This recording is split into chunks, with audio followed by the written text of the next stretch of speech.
Les amis, la vie c'est un cadeau incroyable, c'est une bénédiction d'être sur Terre, de grandir, de partager des moments précieux avec des êtres que nous aimons. Nous avons tous des souvenirs qui nous sont chers, des moments de joie, d'amour, de peine et de douleur, et nous avons des histoires à partager. Mais la vie a aussi une fin, et il est important de se rappeler que notre temps ici est limité. Et lorsque nous mourrons, on laisse derrière nous nos souvenirs, nos histoires. C'est pourquoi il est si important de pouvoir transmettre ces souvenirs, ces informations à ceux qui restent, nos enfants, nos amis, notre famille. Et si vous avez déjà perdu des proches, vous savez l'importance de mes mots. La transmission de notre héritage, de notre histoire, de nos expériences et de nos leçons, c'est quelque chose qui n'a pas de prix. Ça permet à notre descendance de mieux comprendre leur propre histoire et leur héritage. Et aujourd'hui, grâce à Internet, ces informations peuvent être transmises grâce à des photos, des vidéos, des audios, des chansons qui nous rappellent une personne qui nous est chère. En fin de compte, la vie est précieuse, mais elle est également éphémère.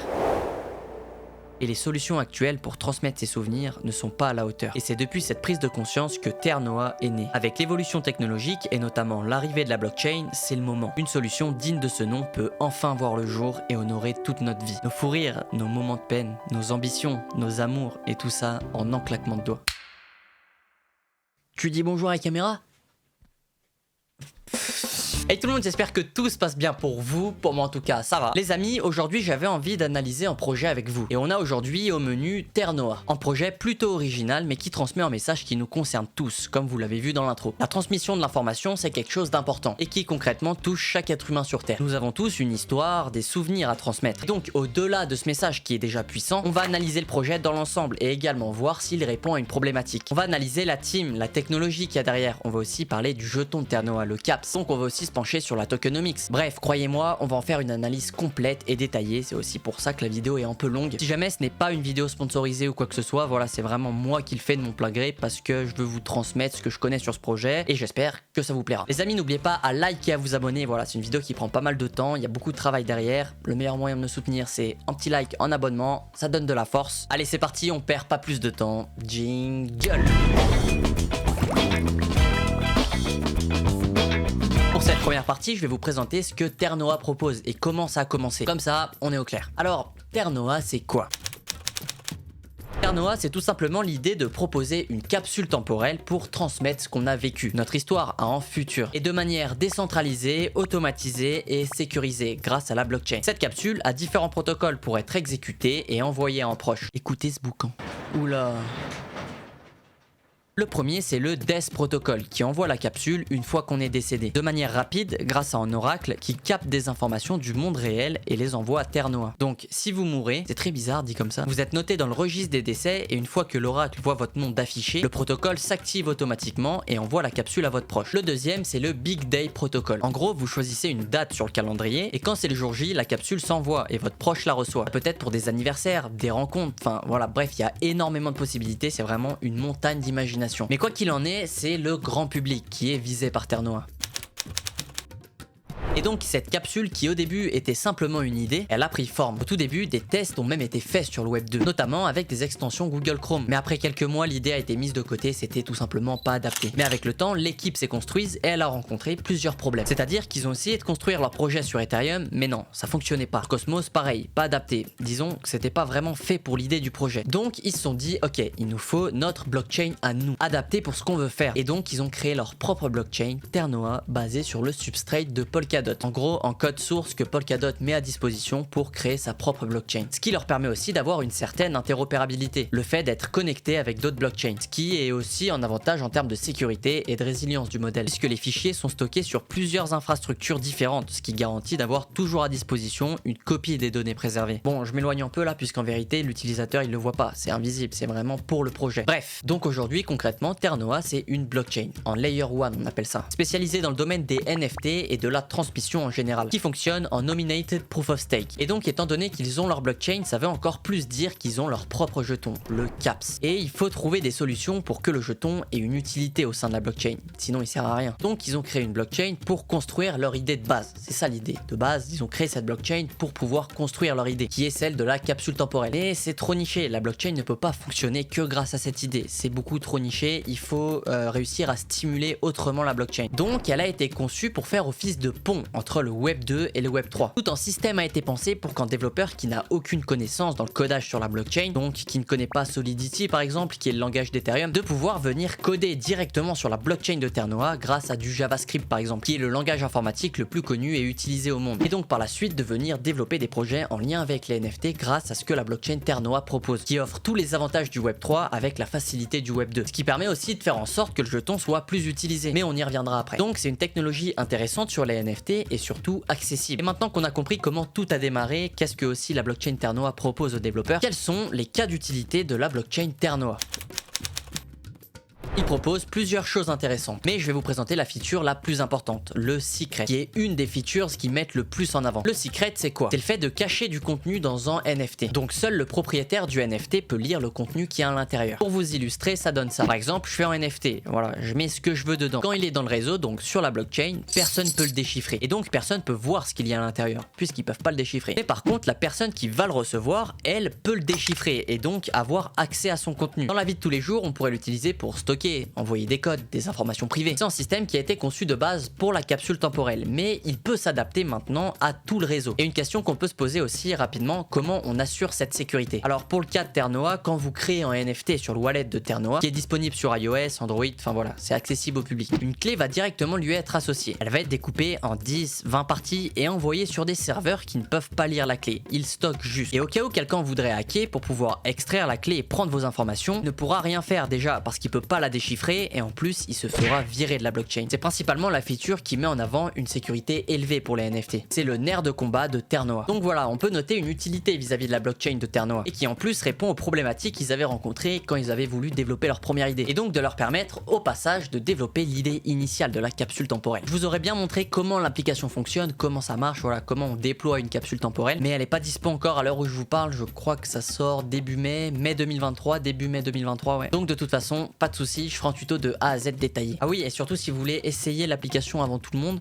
j'ai vu il y a pas longtemps sur Time Guardian, donc leur site, qu'ils avaient en fait ils proposent d'avoir des capsules temporelles gratuites si tu entres ton email. Moi j'ai rentré le mien, on sait jamais, je sais pas si ça fonctionne en tirage au sort ou quoi que ce soit. J'aimerais bien essayer un peu l'application, voir comment ça fonctionne. J'ai hâte, vraiment, j'ai vraiment trop hâte depuis le début du projet pour voir l'expérience utilisateur, si ça répond du coup à tout ce qu'on pense sur le projet, ce serait sympa. Mais voilà, en tout cas ça arrive bientôt.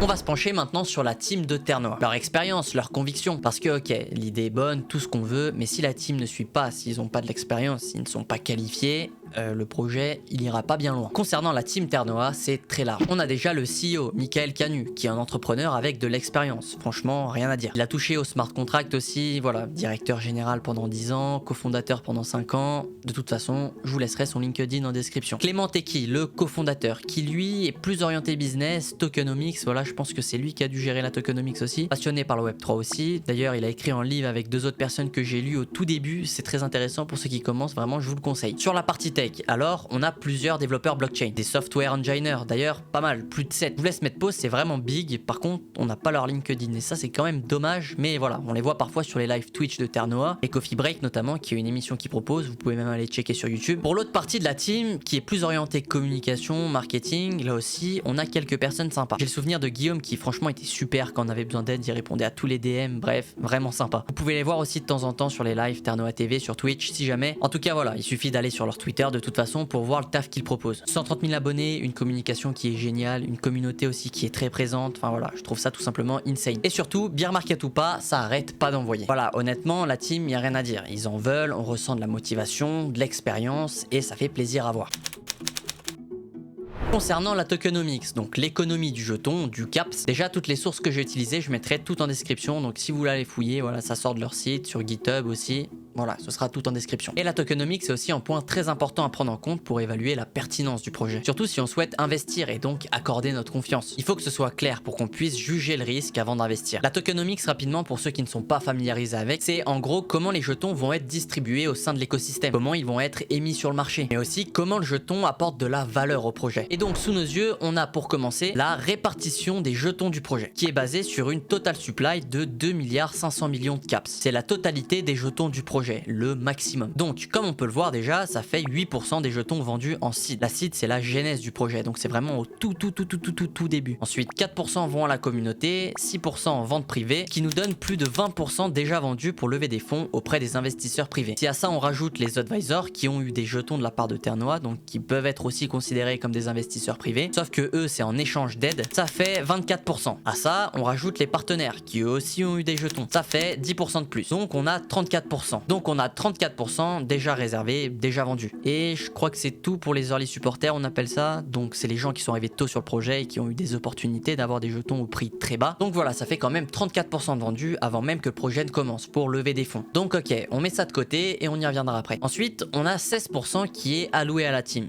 Ok, 15% au développement du projet, 6,7% au marketing, 3% de liquidité et 7,1% dédié à la réserve, ok. Ce qui nous fait 99,8% au total, mais il nous manque 0,2%, qui sont en fait les airdrops. Et c'est cette partie-là qu'on voit quasiment pas. Et moi ce que j'aime bien faire pour que ce soit plus clair, parce que là on a des chiffres un peu de partout, c'est en camembert en 3 parties, pour mieux se rendre compte de où vont les jetons. Donc le voici, si on résume la tokenomics d'une manière un peu plus adaptée pour voir si la répartition est juste, ça nous donne ça. 29,3% de la totalité des jetons vont aller chez les investisseurs privés, ce qui représente 850 millions de caps, 13,8% vont à la team, donc 345 millions de caps, et enfin 56,9% pour le développement du projet. Si jamais vous avez écrit en petit tous les éléments que j'ai mis à l'intérieur. Je différencie bien la team du projet parce que c'est ultra important. Si la team a trop de jetons, parfois elle peut dump le token, donc le vendre et plutôt facilement. Pour la catégorie early, je mets dedans les investisseurs privés, aussi les advisors et partenaires puisqu'ils ont reçu des tokens. Ça représente 850 millions de caps. Et enfin pour les 56,9%, c'est pour le développement du projet, donc tout ce qui est en lien avec le projet pour l'accompagner dans son aventure, ce qui représente 1,422 milliards de caps, soit plus de la moitié de la total supply. Et là, c'est déjà plus clair, on a déjà une idée de où ils mettent leurs priorités. Le projet en lui-même prend une bonne part du gâteau, ce qui est déjà un point positif, parce que les tokenomics sous la team prend 40%, on souffle. Et la deuxième chose qu'on regarde, c'est les périodes de vesting. Donc pendant combien de temps les jetons vont être bloqués avant de pouvoir les vendre. C'est très important concernant les investisseurs privés, mais aussi pour le projet, puisque si les jetons sont libérés trop rapidement, ils peuvent aussi potentiellement les vendre plus rapidement, même si évidemment ce n'est pas dans leur intérêt. Mais bon, avec tout ce qu'on voit, faut partir du principe que tout peut arriver. Et sur le white paper, c'est indiqué que pour les investisseurs privés qui ont acheté en période seed, donc très tôt sur le projet, à la genèse, les jetons ont été bloqués pendant un mois à partir du moment où le jeton a été listé. Puis après ce premier mois où ils n'ont rien pu faire, ils ont pu récupérer 13% pendant 3 mois. Puis ensuite ça a été réparti sur 5% par mois pendant 15 mois au total. Pour les private sales et public sales, c'est à peu près pareil. Et c'est très intéressant de vous dire ça une fois que le projet a été lancé, parce que là on n'est pas au tout début du projet, le projet a déjà évolué un peu quand même, il a fait un petit peu de chemin, parce que à l'heure où je fais cette vidéo, tous les jetons des investisseurs privés, du coup des private sales et des seed, ils ont été libérés, sauf pour les partenaires et les advisors, on y reviendra après. Et si hop, on regarde le cours du CAPS, on peut voir qu'il a pris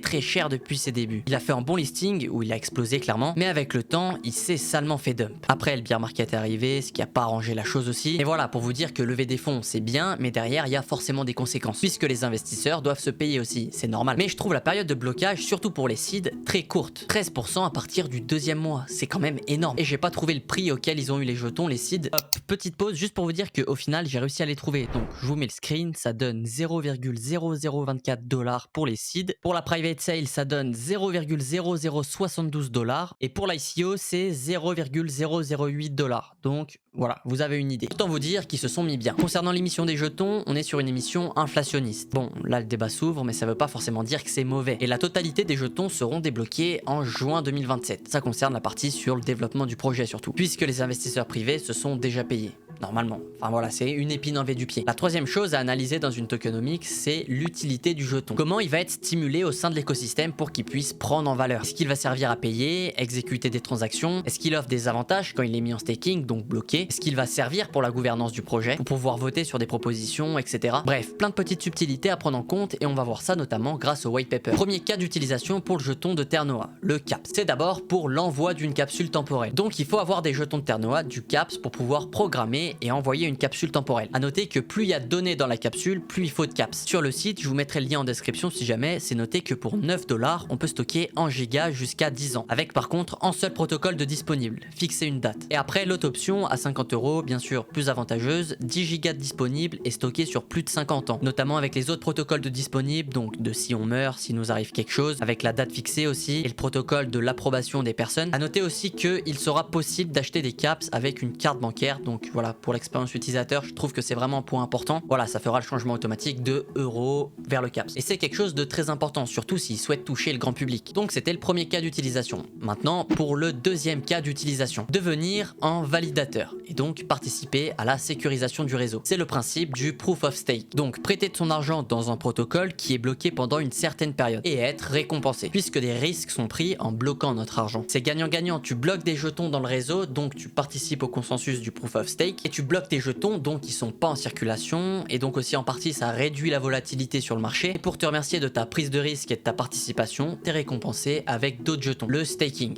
Ok. Troisième cas d'utilisation, le Launchpad. Ternoa propose un Launchpad pour les détenteurs de leurs jetons. Un Launchpad, c'est quoi? C'est le fait de bloquer ces jetons et en échange de recevoir des airdrops de jetons d'autres projets construits sur Ternoa. Des NFT exclusifs aussi liés au projet, ou une opportunité de participer avant tout le monde à une levée de fonds, et donc potentiellement de faire un plus gros multiplicateur, avec bien sûr les risques qui y sont liés. Même principe que le staking, plus tu bloques tes caps, plus tu as une récompense élevée. C'est pour inciter à accumuler et garder le jeton. On appelle ça le hold. Ok, maintenant quatrième cas d'utilisation. Ça concerne les frais. Le cap sera nécessaire pour minter en NFT sur la blockchain, pour transférer en NFT, pour ajouter de la data au NFT, mais aussi pour chiffrer les données, donc c'est quand même une grosse partie de la blockchain. Et je le sépare bien de la capsule temporelle, parce que là c'est clairement pour les utilisateurs de la blockchain, des projets qui se construisent dessus. C'est pas spécialement dédié pour la capsule temporelle. Le jeton a son utilité pour la capsule, mais aussi au sein de la blockchain. C'est séparé. Donc ok pour les frais liés à l'utilisation de la blockchain. Et pour finir, le dernier promis, c'est pour la gouvernance de la blockchain Ternoa. Alors à mettre entre parenthèses parce que c'est pas ouvert au public et elle est pas énormément utilisée, mais quand j'ai demandé à Xavier de Ternoa, il m'a répondu ça. Il m'a dit en gros que le conseil a déjà été établi par vote interne. Donc pour le moment, pas de nouveaux entrants prévus, mais il y aura sûrement une gouvernance interne plus poussée qui va arriver avec une ouverture progressive au public. Mais voilà, on a quand même certaines personnes qui participent à la gouvernance. Même si c'est pas une majorité, ça m'intriguait quand même, donc je suis allé voir combien d'adresses votées. Donc des personnes qui participent au conseil, à la gouvernance, et j'en ai compté 46 au total. C'est pas énorme, et je m'attendais à peut-être plus, surtout d'un point de vue décentralisation. Mais s'ils ont pour objectif de l'ouvrir au public, c'est quand même quelque chose à prendre en compte. Donc voilà, je crois que j'en ai pas oublié. Ça fait quand même une belle poignée de cas d'utilisation du jeton. C'est pas mal, le jeton est destiné à être stimulé, utilisé auprès du public. On a une tokenomics plutôt commune qui est transparente. Tout est open source, encore heureux, disponible sur le site ou alors sur le substrate de Polkadot. Ça donne envie de s'intéresser au projet. Voilà, je pense que c'est la chose la plus importante à noter. Sur Ternoa, on a déjà plusieurs projets qui sont venus se construire sur leur blockchain. On appelle ça des DApps, des applications décentralisées. C'est comme une application sur l'App Store, sur Google Play. Pour l'utilisateur, ça ne change rien. C'est juste le fond qui est décentralisé. Et évidemment, quasiment tous les projets qui sont construits dessus sont en lien avec les NFT, puisque Ternoa, je le rappelle, est une blockchain spécialisée dans le domaine des NFT. Donc Ternoa pousse les avantages que peuvent offrir les NFT, mais pas que, ils accompagnent aussi les projets qui leur accordent confiance. Voilà, Ternoa les aide. Donc c'est bien plus qu'une simple blockchain NFT, c'est tout un écosystème qui est en train de se créer autour. Et comme projets qui ont choisi Ternoa pour se développer, on a le fameux média connu, 20 minutes, qui a lancé des NFT sous le nom de 20 Mint. Donc des machines à écrire, le design au passage est vraiment sympa. Qui offre aux détenteurs des machines le droit de participer au choix des articles des intervenants du magazine, à travers des sondages et des débats. C'est un exemple parmi tant d'autres. Après, on a beaucoup de jeux vidéo aussi, puisque les NFT apportent une réelle plus-value à l'industrie, notamment avec ces atouts qui offrent une vraie valeur aux NFT, une réelle possession, une rareté aussi. On avait pu le constater aussi en partie avec la hype autour d'Axie Infinity. Voilà, vous en doutez bien que ça colle parfaitement à l'industrie du jeu vidéo. Imaginez un League of Legends où on pourrait revendre ses skins. Les skins de 2010-2012 auraient pris en valeur automatiquement, puisqu'avec le temps ils sont devenus rares. En fait, c'est une économie réelle mais en jeu. Et donc c'est pour ça qu'on a des projets comme Mafia Foot, Tap Nation, Orb Wars qui se développent sur Ternoa, pour développer une certaine approche et utilité au sein des jeux vidéo. Et au total, ça nous fait quand même 10 applications construites sur Ternoa, sachant qu'ils sont en discussion encore avec plusieurs projets, et qui cherchent encore à faire entrer de nouveaux projets ambitieux. C'est pas mal à ce niveau-là. Du beau est en train de se construire, et j'ai hâte de voir l'évolution. Maintenant qu'on a vu ce qui est en train de se faire, on va regarder qui soutient le projet, qui on a derrière Ternoa. Alors attention, les partenaires c'est pas forcément ce qu'il y a de plus pertinent dans un projet. C'est bien de regarder qui se cache derrière, qui soutient, mais le plus gros du travail qui doit être fait, c'est le projet lui-même. Les partenaires apportent une plus-value au projet, c'est une confiance qu'ils accordent, mais ça ne veut pas dire que le projet va aller sur la lune ou je ne sais où. Attention à être vigilant sur ce point. Donc pour les partenaires, on a quand même plusieurs beaux noms. Polygon, Elrond, Just Mining, donc Meria, la société d'Asher, des exchanges centralisés comme Ascendex ou Gate.io. Gate.io qui a d'ailleurs un gros public asiatique, donc voilà, encore de l'optique d'élargir le champ d'action de Ternoa. Et pour les backers, donc c'est principalement les investisseurs privés qui ont investi tôt sur le projet, qui ont donné de l'argent à Ternoa en échange de tokens, donc de caps. On a dans la liste DAO Maker, plusieurs VC comme Master Venture, LVT Capital, et on a en nom, qui m'a quand même étonné. MrBeast, le youtubeur américain le plus connu au monde clairement. C'est des millions et des millions de vues par vidéo, bref, c'est une machine. J'aimerais bien savoir comment il est venu investir sur Ternoa. Bon, même si je me doute bien que c'est pas lui derrière qui gère les investissements, comment Ternoa est arrivé à ses oreilles? Est-ce que c'est Ternoa qui allait démarcher ou alors ils ont vu le projet quelque part? Je sais pas. Après aussi, on a les advisors, donc des personnes qui orientent, apportent une aide à Ternoa. On a Asher qui figure en tant que blockchain évangéliste, donc qui va mettre en avant le projet, notamment grâce à son influence, hein, c'est ça en blockchain évangéliste. On a aussi Sam du journal du coin qui apporte son aide. Donc voilà, on a du beau monde qui accorde une confiance au projet, mais c'est pas parce qu'il y a du beau monde qu'il faut investir sans regarder. Soyez rationnels. Faites vos propres recherches vraiment, même si vous regardez cette vidéo les gars, c'est ultra important. Je pense qu'il n'y a pas meilleure parole que votre pensée. De toute façon, je mettrai tous les liens en description, donc vraiment, je vous invite vraiment à aller piocher juste 2-3 petits trucs, vous regardez, vous pouvez même trouver des trucs que j'ai pas dit, il n'y a rien de mieux que faire ses propres recherches. Pour le tout dernier point, avant la conclusion, je voulais mettre en avant les problèmes que j'ai remarqués. Un projet ne peut pas être parfait. Le premier problème, c'est concernant la décentralisation. Ternoa est une belle blockchain qui est sécurisée, plutôt scalable, mais il manque de décentralisation les amis. Déjà par rapport à la gouvernance du projet qui est de 46 adresses, vous avez vu. C'est pas énorme. Donc c'est pas centralisé à 100% parce qu'il y a quand même 46 adresses différentes, même s'il y a peut-être plusieurs personnes derrière les adresses, je sais pas, ça on peut pas savoir. Mais voilà, on peut faire mieux, surtout avec la communauté big qu'ils ont, je suis sûr qu'il y aurait des personnes intéressées. Mais surtout, c'est que là, pour le moment, la blockchain Ternoa opère seule. Et donc elle est décentralisée selon leur capacité à se décentraliser. Et pour résoudre en partie ce problème, Ternoa est normalement destiné à devenir une parachain. Ça veut dire qu'ils vont pouvoir se connecter sur le réseau de Polkadot et donc de bénéficier de la décentralisation de ce réseau, mais aussi de sa sécurité. L'autre problème à noter, c'est que dans les faits, la plupart des développeurs sont sur Ethereum. En tout cas, la plus grosse partie, même comparé à Solana, il y a plus de développeurs sur Ethereum que sur Solana. C'est là où il y a le plus gros volume de développeurs. Et donc, ça en manque aussi pour Ternoa, puisque leur blockchain n'est pas compatible avec Ethereum. Et a priori, bientôt, c'est la solution, Ternoa seront compatibles avec Ethereum, notamment grâce à l'EVM, l'Ethereum Virtual Machine. Grâce à ça, les développeurs Ethereum qui utilisent comme langage Solidity, donc qui est le langage d'Ethereum, pourront venir pépère se connecter à la blockchain de Ternoa et développer chez eux des projets en lien avec la NFT, puisque je le rappelle encore une fois, c'est une blockchain qui est plus pratique pour ce domaine. Ce qui permettra donc de favoriser l'adoption de Ternoa et avoir une interopérabilité avec Ethereum. Alors, Ternoa, c'est un projet avec de l'ambition, ça c'est sûr, qui révolutionne le monde des NFT grâce à sa blockchain, mais qui aussi révolutionne la transmission de l'information et notamment grâce à sa capsule temporelle, qui offre une montagne de possibilités. Et tout ça de manière surtout décentralisée et sécurisée. C'est clairement une nouvelle page qui s'ouvre, qui chamboule notre façon de voir la transmission d'informations. Un écosystème est en train de se créer autour de Ternoa. Des acteurs influents aussi accordent leur confiance au projet. L'économie du jeton est aussi plutôt correcte, bien pensée. En tout cas, on y retrouve une stimulation monétaire, des cas d'usage qui semblent être cohérents, une répartition équitable des jetons, la tokenomics c'est transparent. On est aussi sur une team solide, diversifiée. C'est le grand public qui est dans leur viseur. Donc ils s'adaptent en fonction de leurs demandes, notamment avec des applications simples à utiliser. L'information vient directement sous nos yeux, c'est instinctif. On a un exemple avec le Ternoa Wallet, qui est une belle illustration. Globalement, on a un projet bien pensé. Est-ce que c'est un projet parfait? Non, clairement pas. Des problèmes sont à noter, mais des solutions viendront s'y ajouter pour améliorer le projet. De votre côté, n'oubliez pas que personne possède de boule de cristal. Chaque investissement comporte un risque. Faites vos recherches, ça n'a pas de prix. C'était Clémise, prenez soin de vous. Ciao!